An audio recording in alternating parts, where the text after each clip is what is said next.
قرآن کے اوپر امان سامعین کو اپنی تقریر سے مستفید فرمائیں۔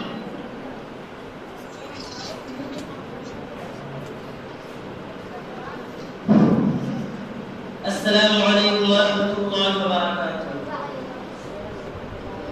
بسم اللہ الرحمن الرحیم، نحمده ونصلي على رسوله الكريم، اما بعد فقد قال الله تبارك وتعالى في القرآن المجيد، اعوذ بالله من الشيطان الرجيم، بسم الله الرحمن الرحيم، ذلك الكتاب لا ريب فيه هدى للمتقين، وقال النبي صلی اللہ علیہ وسلم قرآن پیدا کر۔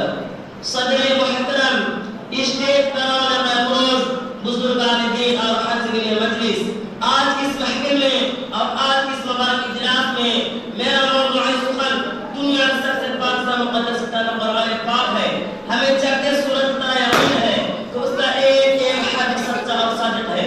وہ قرآن پاک جس کی زبان مقدس، بیان مقدس اور جو فصاحت و بلاغت کا چھاٹے مار کے بارے میں محسن انسانیت حضور پاک صلی اللہ علیہ وسلم نے ارشاد فرمایا کہ تم میں سے بہتر وہ شخص ہے جو قرآن کو سیکھے اور سکھائے۔ دعا کیجئے خدا القدوس ہم سب کو قرآن پاک کی دولت سے مالا مال فرمائے، آمین۔ نوجوان دوستو، قرآن جس نے رسول کی رسالت و عظمت بخشا، یہی وہ قرآن ہے جس نے پسندیدہ قرآن بخشی۔ ہاں، یہی وہ قرآن ہے جس کی برکت سے جنات و شیاطین کا آسمانوں پر جانا بند ہوا۔ یہی وہ قرآن ہے جس کی بدولت محبوب حقیقی کی رضا نصیب ہوتی ہے۔ یہی وہ قرآن ہے جو سچائی اور امانتداری کا درس دیتا ہے۔ یہی وہ قرآن ہے جس کی بدولت عمر فاروق رضی اللہ عنہ کو ایمان نصیب ہوا۔ یہی وہ قرآن ہے جس کی نظیر پیش کرنے سے ساری دنیا عاجز قلب سے رہی۔ یہی وہ قرآن ہے جس کا مثل پیش کرنے سے عرب کے فصیح و بلیغ زبان دانی کا دعویٰ کرنے والا لوگ دیکھ دیے۔ یہی وہ قرآن ہے جس کی تلاوت میں دینا دعا سے فرحت و بشر کا سامان ہے۔ یہی وہ قرآن ہے جس سے ذہن قدر و جلال مقصود میں حفظ کلام پاک و قبول سمجھا جاتا ہے۔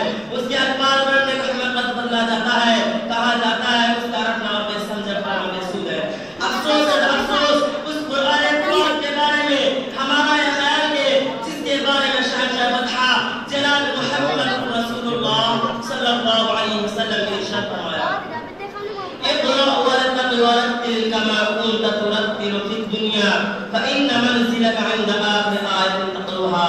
قیامت کے دن حافظ قرآن سے کہا جائے گا قرآن پڑھتا جا اور جنت کے درجوں پر چڑھتا جا اور ٹھہر ٹھہر کر پڑھ جیسا کہ تو دنیا میں ٹھہر کر پڑھا کرتا تھا۔ بس تیرا مقام اور ٹھکانہ وہی ہے جہاں آخری آیت پہنچے۔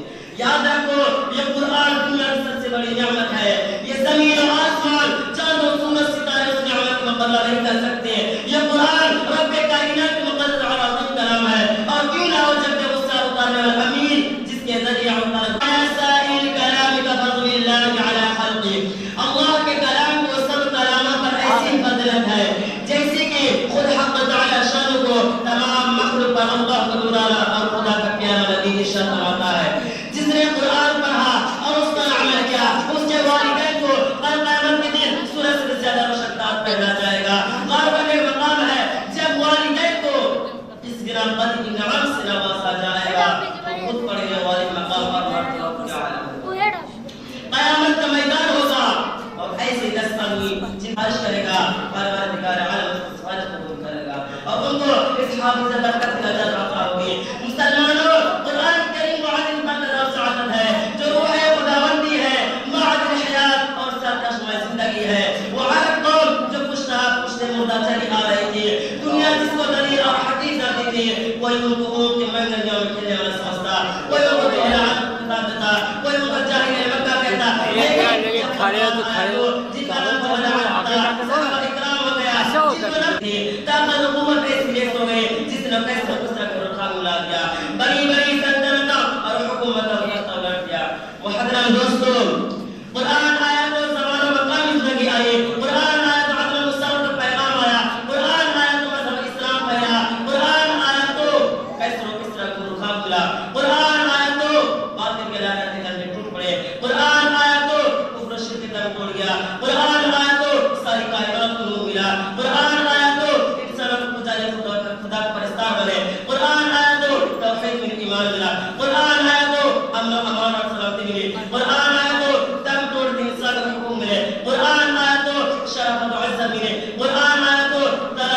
خدا کی وادیوں میں بھٹکتے ہوئے انسان وقت میں رہنے والے خونخوار درندہ میدان خالی کر دیا تھا. آج ایک چیز میں اس حکم نے قیام نہیں. وہ قوم جس نے کبھی حکومت و سلطنت پر انجام دیا تھا آج غلامانہ زندگی بسر کر رہی ہے. وہ قوم جس نے کبھی تعلیم آزادی آج ماتم کرا ہے. وہ قوم جس کی ماضی روشن آتی حال مستقبل اس کا تاریخ ہے. مسلمانوں سمجھو اور ہوشیار ہو جاؤ. غفلت کا پردہ چک کرو. قرآن پاک سے وابستہ ہو جاؤ ورنہ یاد رکھو کبھی تاریخ ہمیں معاف نہیں کرے گی. جانکار صحابہ کرام کتب خانہ میں قرآن پاک کے علاوہ کوئی کتاب نہ تھی. اسی کو لے کر وہ آگے بڑھے تو آپ اس سے ہماری کھلواڑ ہے. نہ ہمارے مساجد محفوظ ہے نہ ہمارے مدارس محفوظ ہے.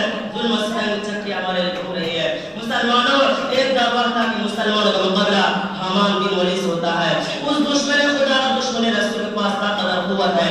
60,000 فوج کے لشکر جرار ہے. مسلمانوں کی فوج 10,000 ہے. اسلامی فوج کمانڈر حضرت خالد بن ولید رضی اللہ عنہ ہے. مسلمانوں کو اس کا علم نہیں کہ دشمن کے پاس کتنی فوج ہے. مشورہ ہوتا ہے. خالد بن ولید رضی اللہ عنہ کہا جاتا ہے کہ آپ 300 آدمی لے کر جائیں اور پتہ لگائیں دشمن کی فوج کہاں ہے. اس کی تعداد کتنی ہے. اب اس کے پاس سامان کیا ہے. صحابہ رسول صلی اللہ علیہ وسلم کی مدد ہے. فرماتے ہیں کہ 300 کی ضرورت نہیں میرے ساتھ صرف 30 آدمی کافی ہے. صحابہ عرض کرتے ہیں کہ آپ کی دعا سے انہوں نے آپ کو مارا کو مگر یہ دار اسباب ہے. 30 آدمی کچھ نہیں ہوتے کم از کم 7 آدمی لے جاؤ. چنانچہ 30 آدمی کا اور اضافہ کر دیا گیا. اب اسلامی فوج کے مختصر صاحب آگے بڑھا. چند دن کے فصل معلوم ہوتا ہے کہ وہاں کا دشمن کا لشکر ہے. اس کی تعداد 60,000 ہے. خالد بن ولید رضی اللہ عنہ جوش میں فرمایا کہ دشمن کا لشکر سامنے ہے. میری رائے ہے کہ ادھر منتظر صحابہ کو اس طرف ضرور نہیں ان سے مقابلہ کے لیے ہم کافی ہے. سب نے یک زبان کہا کہ ہمیں شوق شہادت ہے. جب شہادت سامنے ہے تو دشمن کا تعداد سے پرواہ ہے.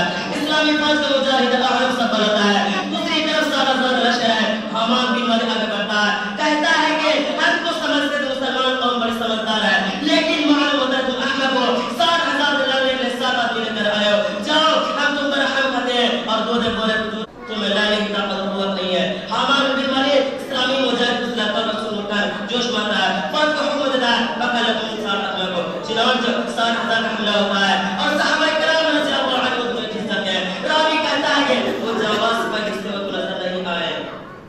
سامنے کا منہ کر دیا. حضرات میں پوچھنا چاہتا ہوں کہ وہ قرآن میں پھر جو غالب نہیں پوچھا کسی امام نے. محترم حضرات اگر ہم ماضی کی طرح حال مستقبل کو روشن اور تابناک بنانا چاہتے ہیں تو ہماری آخرت کو سنا ہوا جائے تو اس کی تعلیمات پر عمل کرنا ہوگا. خدا نے خواستہ اور اپنے بچوں کو 2 پیسے کے لالچ میں دین سے دور رکھا اور ہماری نظر اخروی نعمت کو بچائے. دنیا میں ٹکنا پر رہی تو یاد رکھیے خدا کے یہاں جواب دینا ہوگا. اسی پر میں اپنی تقریر ختم کرتا ہوں. واخر دعوانا